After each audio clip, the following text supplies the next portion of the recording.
Hello, du coup je vais vous filmer ma première vidéo sur les HP, donc au potentiel, donc ça sera une foire aux questions comme on dit. Je vais répondre à vos questions, c'est un peu dans l'idée pour vous expliquer un peu ce que c'est. J'en ai parlé sur Insta, ça intéresse pas mal d'entre vous.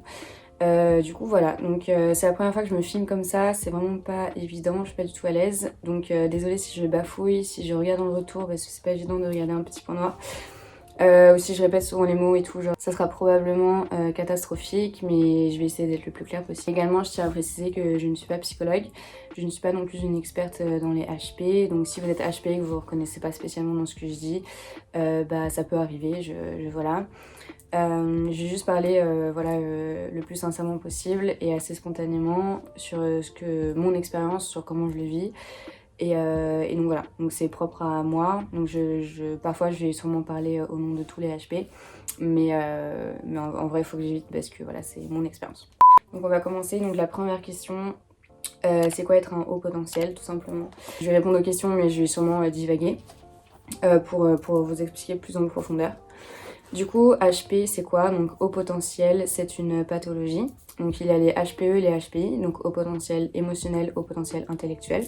Moi, je suis HPE. Donc, pendant tout le long de la vidéo, je vais parler en tant que HPE, parce que HPI, je vous avoue, je connais pas trop. Je sais plus ou moins la différence, donc c'est intellectuel, émotionnel. Mais donc voilà, donc si vous êtes HPI, vous allez sûrement pas du tout vous reconnaître dans ce que je dis. Du coup, donc c'est une pathologie. Et en fait, dans les grandes lignes, pour vous expliquer un peu ce que c'est, en fait, déjà on est 2,5% de la population à l'être, et il y en a beaucoup qui savent pas qu'ils le sont. C'est aussi pour ça que je fais ces vidéos, parce qu'en fait, quand j'étais plus jeune, j'aurais rêvé de tomber sur une meuf qui parle de ça, de mon âge.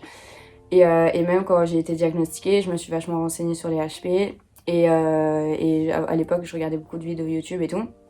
Et il n'y avait pas en fait de gens de mon âge qui parlaient de ça et tout. C'était que des psychologues ou des psychiatres ou des gens plus vieux. Et du coup, je me reconnaissais pas du tout dans leurs propos.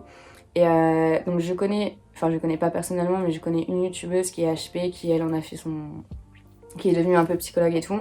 Elle est jeune et tout, et je vous mettrai le lien dans la barre d'infos parce que si vous voulez en savoir plus pour les HP, elle c'est vraiment une professionnelle. Et donc, pour vous expliquer schématiquement ce que c'est. Du coup, en fait, notre cerveau, tout simplement, fonctionne différemment. Par exemple, en tant que HPE ou aussi HPI, je sais pas, au lieu de réfléchir comme ça, on réfléchit en fait en arborescence. On a une pensée en arborescence. Alors, qu'est-ce que ça veut dire? En gros, quand on nous dit quelque chose, on va penser à quelque chose, on va faire un lien avec autre chose. Ou parfois, on écoute deux conversations en même temps, ou on rêve et pourtant on parle, ou on écrit et pourtant on écoute. Enfin, en fait, notre cerveau est un peu partout. Et ce qui est d'ailleurs très fatigant, et ça c'est d'ailleurs un des caractéristiques du HP, c'est qu'on réfléchit tellement que notre cerveau il est jamais en off. Et par exemple moi j'ai fait des insomnies pendant très longtemps parce que justement j'arrivais pas à arrêter de penser tout le temps, et c'est très fatigant d'être comme ça, et du coup j'ai dû prendre des somnifères et tout. Et ce qui est pas bien d'ailleurs, donc j'ai appris à, à gérer mes pensées et du coup à faire off. Du coup maintenant je dors très bien. Mais donc voilà, donc en gros, dans les grandes lignes, c'est ça, c'est juste que notre cerveau a une manière de penser différente. Donc voilà, je sais pas si c'est clair, mais en gros c'est ça. Et par exemple pour les HPE, donc ce que je suis, au potentiel émotionnel, en fait on ressent tout 10 fois plus qu'une personne normale, voire 20 fois, 30 fois plus. On a aussi des émotions que les gens qui ne sont pas HP n'ont pas. Et on expérimente énormément d'émotions en une seule et même journée. Du coup, c'est très fatigant. Et surtout, en fait, on passe du coq à l'âne, mais en clairement une seconde, en une fraction de seconde, tu passes de genre ultra happy à ultra triste. Et on ressent tout 10 fois plus, donc c'est émotionnellement parlant, c'est très dur. Du coup, on est hypersensible. Donc souvent, les gens ils confondent, ils pensent que les hypersensibles, c'est forcément des HPE, mais pas forcément. Hypersensible, c'est un des caractéristiques des HPE, mais c'est pas parce qu'on est hypersensible qu'on est forcément HPE. Et du coup, donc, on est souvent un peu à fleur de peau au niveau des émotions, mais ce qui est assez bizarre, c'est que, en tout cas, de mon point de vue, par exemple, des choses très tristes où tout le monde est censé pleurer et tout, moi, ça va pas forcément m'impacter. Et des choses genre quelconques, genre par exemple, je vais regarder, je sais pas, genre un arbre dehors, et bah je vais pleurer. Mais je sais pas pourquoi, mais c'est pas de la tristesse, c'est juste une émotion. Et en fait, je pleure très souvent, mais c'est marrant parce que je pleure jamais pour de la tristesse, je pleure jamais devant les autres déjà, et je pleure souvent quand voilà, je suis toute seule, je me retrouve avec moi-même, je me retrouve avec mes émotions. Et ça sort tout seul, mais c'est... Parce qu'en fait, en tant qu'HP, je sais pas si c'est clair, je divague vachement, mais en tant que HPE, on a tendance à beaucoup retenir dans les émotions. Parce qu'on sait qu'on peut pas se laisser totalement aller avec la société qu'on a aujourd'hui, à côté de nos amis et tout. C'est pas possible, sinon on nous prendrait pour des fous, entre guillemets. Et du coup, en tout cas, moi, quand je me retrouve toute seule, et ben du coup, c'est toutes les émotions que j'ai accumulées, que j'ai pas laissé sortir, qui sortent. Du coup, parfois, ça peut être aussi de la haine, donc je vais tout foutre en l'air dans ma chambre. Et dans mon appart, ou ça peut être de la tristesse, et du coup on pleure, ou n'importe quelle émotion, mais il faut l'exorciser, si je peux le dire. Faut la laisser aller, parce que j'ai fait l'erreur de trop retenir souvent mes émotions, et en fait parfois au pire moment ça éclate, tu sais pas pourquoi. Et j'appelle ça en fait des crises d'impulsivité. Je fais une pause, je vais boire. Et dans mon passé, j'ai trop fait souvent l'erreur de trop retenir mes émotions. Et en fait, parfois, ça éclate au pire moment. À un moment, on s'y attend pas du tout. Et là, ça peut être très très puissant comme émotion. Du coup, j'ai plus trop ces crises aujourd'hui. Je réponds un peu à d'autres questions là, mais c'est pas grave, c'est la continuité de l'histoire. Et du coup, c'était vraiment des grosses crises. Et j'ai appelé ça des crises d'impulsivité. Et du coup, je vais être cash. Ça peut être choquant, mais par exemple, quand j'étais plus jeune, c'est juste pour vous montrer un peu des exemples pour que vous voyez un peu mieux. J'ai un exemple qui vient en tête, donc ça va sûrement vous choquer. Mais je crois que j'avais, je sais pas, alors 12-13 ans. Et ma sœur avait mangé un plat que j'avais préparé pour le lendemain, genre pour la cantine ou un truc comme ça. Et elle l'avait bouffé. Et quand je m'en suis rendu compte, j'étais tellement haineuse. Mais vraiment, en fait, j'étais à fleur de peau. Et je vous raconterai un peu comment ça marche, les émotions avec les HPE, mais plus tard. Mais bref, en gros, pour vous la faire courte, j'ai fait une... c'est un peu bizarre de dire ça devant je sais pas combien de gens. Mais en gros, ouais, j'ai voulu me suicider. Alors, je suis pas allée au bout de ma tentative de suicide, mais sur le moment, j'étais tellement énervée, en pleurs, en rage, que je voulais en finir en fait. C'était too much pour moi. Bref, donc après, je suis pas du tout allée jusqu'au bout du truc, hein, mais pour vous dire à quel point c'est puissant comme émotion. Et en fait, c'est fatigant d'être comme ça, surtout quand on sait pas qu'on est HPE, on sait pas pourquoi on est comme ça. On le voit qu'on est différent, on voit qu'on pense pas pareil, on voit qu'on réagit pas pareil. Et c'est chiant en fait, et on voit qu'on fait du mal à nos proches aussi. Et moi à l'époque, quand j'étais déjà comme ça et tout, bah en fait on apprend à s'intégrer à la société et du coup à ne pas montrer nos émotions, ne pas montrer nos pensées, ne pas trop parler de son soi intérieur. Et du coup, moi, les seuls moments où j'étais vraiment moi-même, c'était avec mes parents, et enfin avec ma famille. Quand je rentrais chez moi, là, ça y est, j'étais entièrement moi-même. Ce qui faisait que ouais, j'étais ultra émotive et que même pour mes parents, c'était très très difficile parce que parfois je piquais des crises de nerfs, j'étais violente, vraiment violente physiquement. J'ai le nombre de fois où j'ai éclaté des téléphones par terre et tout, j'avais envie de tout casser. Et le pire, c'est qu'en fait, on a vraiment une rage. Là, je vous parle des phases justement colère, rage, parce que c'est les plus impressionnantes.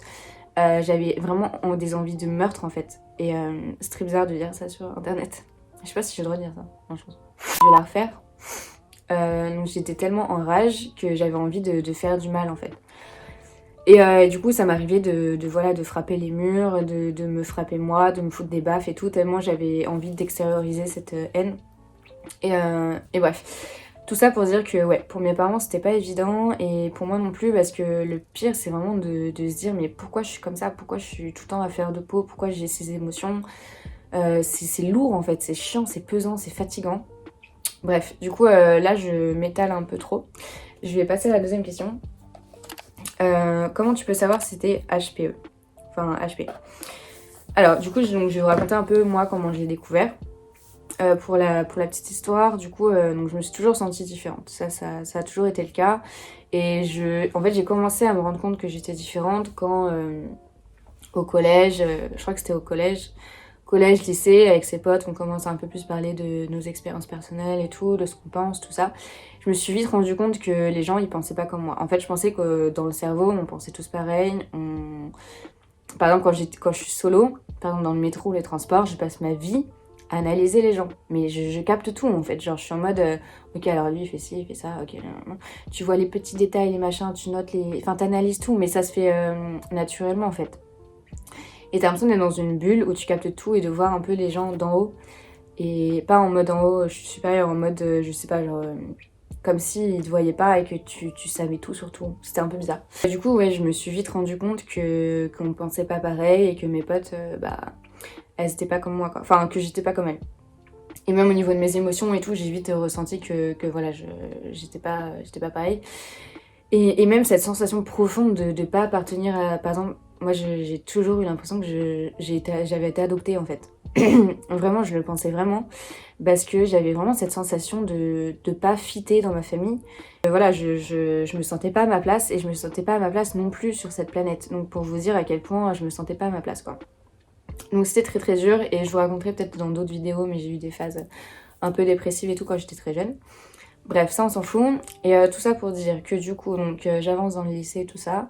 Je rencontre une nana qui devient ma meilleure pote. Et en fait, cette fille, c'était vraiment la première fois où je me sentais connectée à quelqu'un. C'est-à-dire que connectée dans le sens où... Enfin, quelqu'un qui... En fait, j'avais vraiment l'impression qu'elle me comprenait et moi je la comprenais et on était exactement pareil. Bien sûr, on était totalement différentes, mais sur le plan psychologique et pensée et tout, on était exactement pareil. Et ça faisait vraiment du bien de rencontrer enfin quelqu'un qui nous comprenne, qui nous prenne pas pour une folle, qui nous dise pas « Ah mais t'es bizarre », non, non, non. Parce que c'est souvent les adjectifs qu'on nous adjette. Souvent, je parle trop. C'est souvent ce qu'on nous dit quand on est un peu trop nous-mêmes et que les gens nous comprennent pas. Souvent, c'est mais t'es bizarre, mais machin. Bref, et du coup, cette nana, vraiment, on s'entendait super bien et tout. Et il se trouve qu'elle était en couple et moi aussi, j'étais en couple. Pour vous situer, je crois qu'on avait 17 ans. Je crois qu'on avait 17 ans. Et en fait, il se trouve qu'elle allait voir une psychologue à cause de son copain. Que ça se passait pas bien dans leur relation et tout.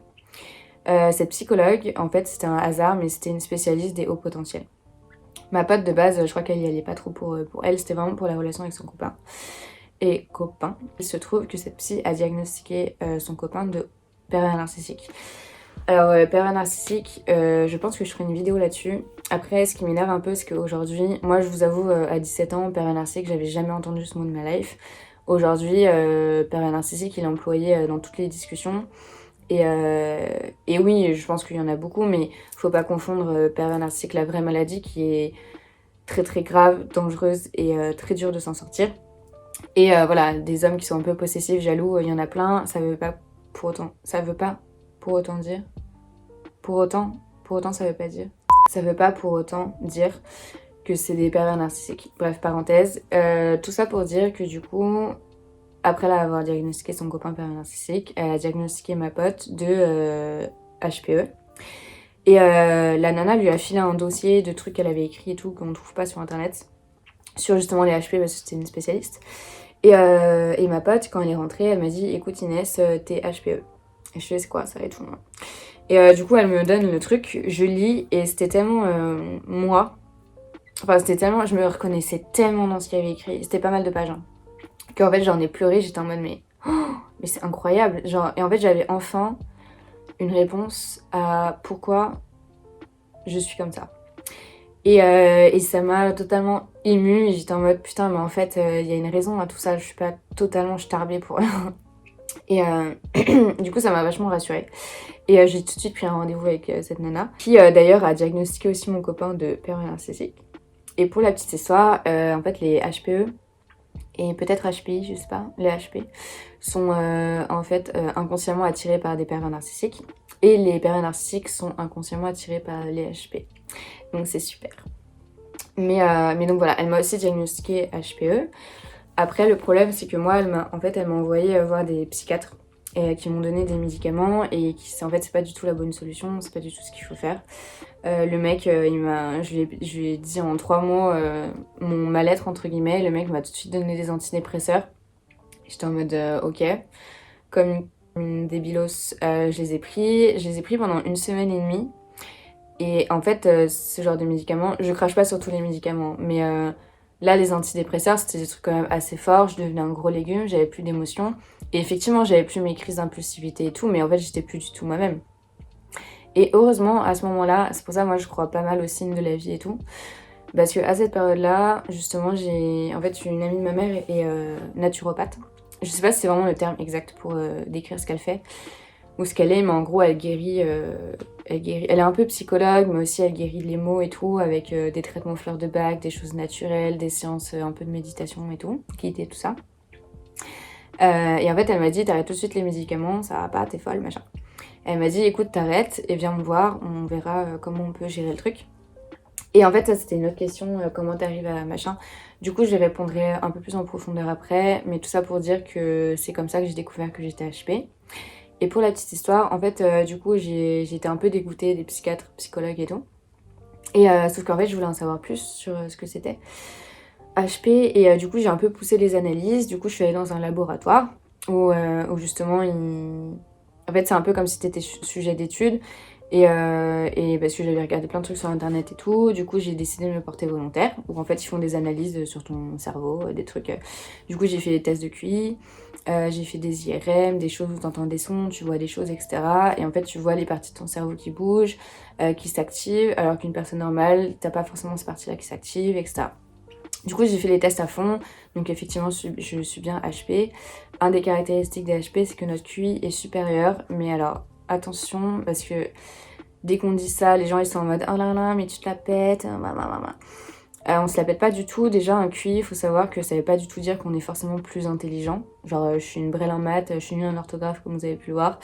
Il y a plein de domaines où je suis vraiment nulle à chier, quoi. Mais c'est juste une manière de penser. C'est plus une intelligence, j'appelle ça une intelligence sociétaire, mais ça se dit pas du tout. Mais c'est plus, je sais pas, on réfléchit un peu différemment, on analyse des choses différemment, etc. Mais ça veut pas du tout dire que j'ai la science infuse, tout ça. Mais voilà, effectivement, c'est un des caractéristiques des HP. Du coup, on va passer à l'autre question. Je parle beaucoup, beaucoup. Ah oui, du coup, là, c'était moi aussi, je suis zèbre. Parce que aussi, oui, parce que je disais que je parlais des zèbres aussi, mais en fait, tout simplement, zèbre. Alors, je vous avoue, je connais quand même plus ce terme haut potentiel. Mais pour moi, zèbre, ça veut dire exactement la même chose que haut potentiel. Et justement, enfin, c'est une amie qui m'avait dit ça. Zèbre, ça a été employé, enfin, créé comme nom, parce que justement, dès qu'on dit haut potentiel, les gens, ils sont en mode tu te prends pour qui haut potentiel, mon c'est juste que voilà, du coup zèbre c'est plus mignon, je suis zèbre, voilà, en fait ça veut clairement dire pareil. Il me semble, hein, mais je crois que c'est ça. Mais si j'ai faux, corrigez-moi, ça se trouve j'ai faux. Du coup il me dit, j'ai vu que non, tu le vis mal. J'ai vu que tu le vis mal. Alors, c'est pas que je le vis mal, je le vivais mal. Je l'ai vécu mal jusqu'à ce que je sache, jusqu'à mes 17 ans. Je l'ai vécu même très très très mal. Parce que c'est dur en fait. Déjà, on peut pas trop l'expliquer aux gens, on peut pas trop en parler à ses potes, à sa famille. Moi, quand j'ai dit sur Instagram que j'allais parler de ça, j'ai des amis très proches qui m'ont dit ah bon, t'es HP, mais on savait pas et tout. Et c'est vrai que c'est pas un truc que je crie sur tous les toits. C'est pas un truc que voilà, j'aime dire parce que dès qu'on en parle, on a l'impression que on se la pète tout ça, alors qu'en fait, au début, c'est beaucoup plus un fardeau qu'une qualité. C'est vraiment la sensation d'être différent, de pas comprendre, je sais pas, de pas penser pareil que les autres, on se sent un peu à l'écart, on se sent un peu... on comprend pas en fait, on comprend pas et émotionnellement parlant c'est très très très très dur de gérer ses émotions et tout, c'est vraiment très dur. Et surtout quand tu te retrouves solo, avec toi-même, avec tes pensées, tout ça part dans tous les sens, tu sais pas pourquoi t'es comme ça, t'as des pensées noires très souvent, enfin en tout cas pour ma part. Et oui, donc je l'ai vécu très très mal. Après, j'ai eu donc une phase d'adaptation, de contrôle de mes émotions et tout, donc ça c'est une autre question. Tout ça pour vous dire qu'à partir de ce moment-là, donc c'est quand j'ai appris à gérer mes émotions, et c'est aussi à ce moment-là que j'ai vraiment développé mes croyances, bon ça c'est encore autre chose. Mais du coup j'étais plus dans le spirituel, dans le calme, dans le... tout ça. Et du coup, bref, on va dire que ça m'a pris vraiment un an à savoir gérer tout ça, à comprendre vraiment pourquoi j'étais comme ça, qui j'étais, comment faire, tout ça. Et aussi le fait de beaucoup me renseigner sur la chose et me rendre compte qu'il y en a en fait beaucoup, beaucoup, beaucoup parmi nous. C'est ultra rassurant parce que tu dis, ok, en fait, je suis pas du tout seule dans cette merde. Genre, il y en a plein des HP, il y en a plein, plein, plein. Moi, c'est dingue, mais genre de plus en plus dès que je sors en soirée et tout. D'ailleurs, c'est très marrant parce que j'ai l'impression que les HP s'attirent, genre, pas physiquement en mode je suis attirée par lui, mais moi ça m'est arrivé plein de fois à une soirée, je sais pas pourquoi, instinctivement je vais vers une personne, que ce soit mec ou meuf, et il se trouve qu'on parle un peu, et en fait c'est un HP, et ça je trouve ça dingue, genre vraiment on s'attire quoi. Ça pour dire que ouais, en fait à chaque fois que je vais en soirée, limite j'en rencontre un, donc en fait on est plein.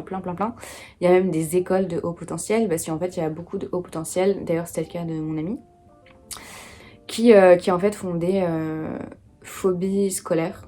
Parce que justement, soit t'arrives à t'intégrer à la société, tout ça. Si on pense qu'on doit pas apprendre ça ou que c'est pas nécessaire ou quoi, on va avoir totalement zéro intérêt en la chose. Et du coup, ce qui fait qu'on devient une merde à l'école, ce qui était mon cas d'ailleurs avant. Et si on s'intéresse à quelque chose, par contre, on est à fond dedans et là, on peut exceller dans le domaine. Tout ça pour dire que parfois, on peut aussi développer des phobies scolaires en tant que HP, parce que c'est très dur de s'intégrer parfois. Genre, il y en a qui arrivent, moi c'était pas facile, ça a mis du temps. Mais voilà, en fait, on est des caméléons, on arrive à se fondre dans la masse, et alors que dans ta tête, c'est fucked up sa mère. Et je dis beaucoup de gros mots, je sais pas si j'ai le droit sur YouTube. et bref, donc on peut développer des phobies scolaires, c'est pour ça qu'il y a des écoles d'HP pour que les HP se retrouvent entre eux, blabla. Ça fait un peu secte, mais en gros c'est l'idée. Donc pour répondre à ta question, je le vivais mal, maintenant je le vis très bien. Enfin très bien, pas tout le temps. Mais vu que maintenant j'arrive à gérer mes émotions, en fait je prends le possessif, n'importe quoi. Le positif de la chose, parce que oui, il y a beaucoup d'effets négatifs, mais il y a aussi beaucoup de positifs. Dans le sens où on arrive vachement bien à cerner les gens, par exemple. Du coup, moi, quand quelqu'un me ment, je le capte direct. Je le capte direct et la plupart du temps, je fais genre, j'ai pas capté, machin, parce que c'est souvent des histoires, de machin. Mais je sais pas, c'est comme un sixième sens, en fait. On capte tout. Et en fait, ça peut être un point négatif comme positif, parce que le point positif, c'est que du coup, au niveau de ses proches, de ses amis, on s'entoure que de bonnes personnes, parce que dès qu'il y a une mauvaise personne dans la pièce, on ressent tout de suite. Et ça, c'est pas que propre au HP, hein, il y a plein de gens qui ressentent les énergies et tout, mais j'ai quand même l'impression que c'est un des caractéristiques de vraiment ressentir les choses, ressentir si c'est des bonnes ou mauvaises personnes, ressentir si c'est des gens qui on peut avoir confiance. Tout ça, donc ça c'est franchement un gros point positif, même dans le milieu du travail, des potes et tout, genre tu sens les choses en fait. Tu sens aussi quand on t'a trahi, tu sens quand on t'a menti, tu sens tout. Donc ça c'est positif, mais en fait c'est aussi négatif dans le sens où en tant qu'HP, on est très lucide sur tout. On est tellement lucide que parfois on se dit ouais en fait déjà il y a très peu de gens vraiment honnêtes en qui on peut avoir confiance. Il y a beaucoup de méchanceté partout dans le monde. Et le fait de capter ça, le fait de capter, tu vois, quand tout le monde fait genre il est content alors que tu sais très bien qu'au fond que ça va pas. Enfin, tu captes en fait tout le côté mauvais que les gens cachent. Et alors que quand t'es pas HP, je pense que tu le vois pas forcément et t'as l'impression que souvent tout est rose, machin. Pas tout le temps, mais je veux dire parfois... on capte plus. Après, si c'est ultra positif dans le sens où justement quand tu sens une putain de good vibes, tu le ressens 10 fois plus, du coup t'es ultra heureux en fait, t'as le big smile, t'arrives plus à sourire et c'est trop bien. Même le nombre de fois où je me tape un gros fou rire, tu sais pas pourquoi, solo genre. Mais bref, donc voilà, donc oui maintenant je le vis beaucoup mieux. Et la dernière question, parce que j'ai quand même beaucoup parlé. Arrives-tu à gérer tes émotions maintenant? Si oui, comment? Je crois que j'ai un peu répondu en fait à cette question. Donc oui, j'arrive à les gérer. Et comment en fait... déjà le fait de savoir que j'étais HP, je me suis dit ok. Donc c'est normal en fait que du coup j'ai ces émotions, c'est normal que je réagisse comme ça. Donc, déjà cette étape de se dire c'est normal que je sois comme ça, c'est ultra rassurant et ça t'apaise en fait. Et en fait c'est surtout donc mes séances avec ma naturopathe qui m'a aidé à gérer mes émotions. J'ai fait un traitement aux fleurs de bac, donc c'est un traitement aux essences de fleurs. Donc je sais pas s'il y avait un côté un peu psychologique dans le traitement. Mais en tout cas ça a très bien fonctionné, je m'en souviens, c'était à ma période de bac, j'étais beaucoup plus sereine. Et donc voilà, et après c'est un exercice sur soi-même. Aussi j'en ai parlé à mes parents et je leur ai dit, écoutez quand je vous dis que faut pas me parler, faut pas me parler. Et c'est pas pour être méchante et tout, c'est juste qu'en fait parfois, pour vous expliquer un peu comment ça fonctionne l'émotion, il y a un tout petit truc qui va nous déranger. Genre je sais pas, une étiquette qui nous gratte ou un truc. Parce qu'on est très sensible aussi au toucher, aux cinq sens, à l'odorat, à l'ouïe. Pas en mode on entend bien et tout, plus on est sensible aux petits trucs qui peut nous déranger facilement. Du coup voilà, une étiquette va me gratter. Après ma mère, ça c'était une source de problème pendant très très longtemps. Ma mère fait un bruit bizarre quand elle mange. Alors pas le bruit habituel genre... mais plus un bruit, je sais pas, un bruit que personne n'a jamais capté mais que moi je capte direct. qui m'insupporte. Vraiment, à la fin, je pouvais plus déjeuner avec elle, c'était horrible. Donc ça va nous énerver. Du coup, on est un peu à fleur de peau. Du coup, là, je sais pas, elle va me toucher avec son pied. Du coup, ça va monter. Et là, elle va commencer à me parler. Elle va me dire un truc qui m'énerve. Et là, je vais péter un câble. En fait, elle capte pas qu'en fait, derrière, il y a eu ça. Et je sais que pour vous, c'est rien. Hein. Vous allez vous dire, elle est sérieuse, une étiquette, elle lui touche le pied, c'est quoi ça? Mais en fait, c'est ça être HP. C'est que t'es à fleur de peau tout le temps. Tout peut t'énerver. Tout aussi peut t'extasier. Je pense que ça se dit. Ou t'émerveiller. Mais c'est juste que voilà, on ressent les choses disproportionnellement à ce qu'elles sont. Et donc voilà, je sais que parfois j'étais en début de crise et là fallait surtout pas me parler et du coup là j'en ai parlé à mes parents, je leur ai dit voilà si je vous dis stop c'est que là je suis en début de crise, faut pas me parler. Du coup c'était un peu ridicule hein, mais j'étais en début de crise parfois. Je faisais des exercices de respiration, faut en fait se concentrer, prendre le temps, respirer. Et je disais à mes parents me parle pas. Et j'arrivais à faire partir cette émotion trop forte. Du coup voilà, et après c'est aussi en grandissant, en mûrissant, c'est aussi le temps qui fait ça. Il n'y a pas de technique miracle, c'est un travail sur soi-même. Et voilà, et ça m'arrive encore d'avoir des crises, hein, mais solo, enfin plus jamais devant les gens, ça c'est sûr. Et parce que j'ai un vrai contrôle dès qu'il y a des gens quoi. Et tant mieux parce que c'est pas beau avoir les crises. Donc voilà, c'est fini pour la vidéo, j'espère que ça vous aura plu. J'espère que j'ai été assez claire dans ce que j'ai essayé de dire parce que je suis un peu partie en couille quand même. J'espère que c'était quand même assez compréhensible. Si vous avez des questions, n'hésitez pas à me les poser sur Insta car j'arrive pas à activer la barre des commentaires sur YouTube. S'il y en a un de vous qui peut me dire comment on fait, ce serait super. Et voilà, je pense que je ferai d'autres vidéos sur le sujet si ça vous intéresse bien sûr. Et encore une fois, être haut potentiel, ce n'est pas du tout quelque chose d'extraordinaire. Donc tout ce que j'ai dit, c'est avec toute humilité. Je ne fais pas du tout ça pour étaler ce que je suis. Au contraire, c'est assez dur d'en parler. Et c'est d'ailleurs la première fois que j'en parle vraiment ouvertement comme ça. Donc voilà, c'était juste pour dire ça. Bon, en tout cas, je vous dis à bientôt sur Insta ou sur YouTube. Bye. Je sais pas du tout mon action.